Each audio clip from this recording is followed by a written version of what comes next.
नमस्ते, प्रणाम। मैं विद्या यादव और अपने YouTube चैनल पे आप सभी का स्वागत करती हूँ।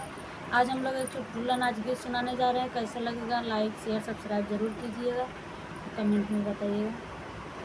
पिया नदियों पे लैली हालो ना बिया जयबा के भरी है। पिया नदियों पे लैली हालो ना बिया जयबा के भरी है। पिया नदियों पे लैली हालो ना बिया जयबा के भरी है। ससुरोता करई पिया घर ही किसानी, ससुरोता करई पिया घर ही किसानी।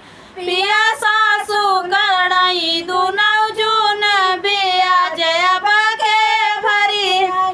पिया सासू लड़ाई दुनौ जून बिया जयबा के भरी है। पिया नदियों पे लैली हालो ना बिया जयबा के भरी है। पिया नदियों पे लैली हालो ना बिया जयबा के भरी है। जेठौत गए पिया अपनी नौकरिया, जेठौत गए पिया अपनी नौकरिया। पिया जेठनी गई अलग आई लो नयबा के भरी है। पिया जेठनी गई अलग आई बिया जयबा के भरी है। पिया नदियों पे लैली हालो ना बिया जयबा के भरी है। पिया नदियों पे लैली हालो ना बिया जयबा के भरी है।